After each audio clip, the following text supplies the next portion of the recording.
In recent weeks, fake viral images depicting former President Donald Trump being arrested by police have surfaced online. So too has an AI-generated picture of Pope Francis donning a puffy coat and a fake song that features cloned voices of pop stars Drake and The Weeknd. These are just some examples of how AI is blurring the line between what is real and what is fake. And as technology advances, it's becoming increasingly challenging to differentiate between the two. And so what do you do when representations of reality can be falsified? And Diane, I'll put that question to you. I mean, when your senses can no longer distinguish what's true and what is false, how can you trust anything? That's a good question, and it's the biggest danger that we're faced with. The ability to fake photographs and to, defraud people or deceive people with language is the biggest danger and has to be regulated. The internet has already been a nightmare, and it is a nightmare now. Fake photographs are everywhere, and fraudulent representations. The amount of fraud on the internet, and it's not policed, is staggering, and we don't know how staggering because nobody measures it, because nobody polices it. So, I think people have to be very careful, and I think this accelerates the criminality and the opportunity, and also should enhance people's awareness and vigilance. Ritesh, just last week there was a story of a mother who received a phone call and it sounded like the voice of her daughter. Panicked. Yeah. And ultimately these guys were looking for money from her. And it's very easy to clone someone's voice. We saw it in the beginning. My voice is all over the internet.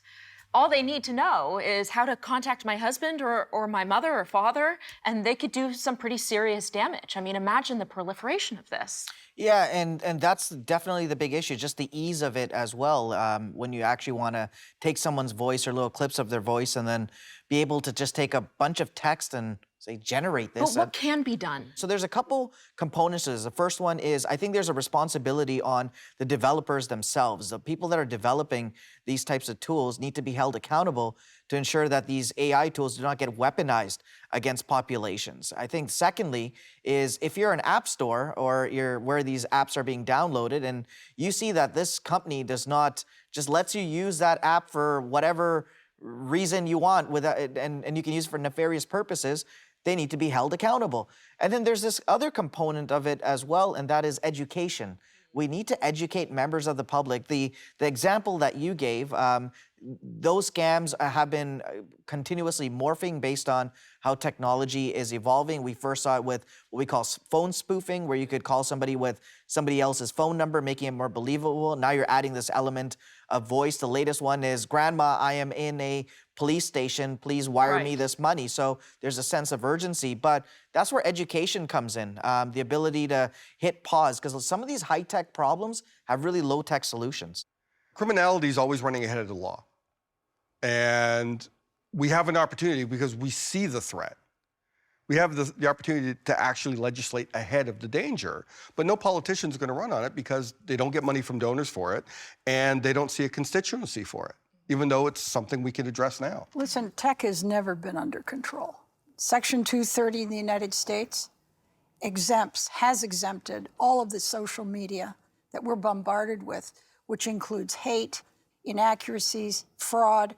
It's free. It's the Wild West. And they still haven't done anything about that.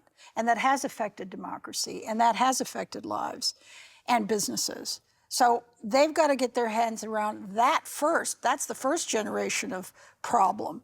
This one is even worse, and it's in the same bailiwick. I mean, they've got to get a Section 230 on all of this. You have to be liable if your platform or your app or your chat bot spews out hate or misleads or commits fraud or causes damages. And so that's got to happen. And we have to move to getting governments to do something more proactively.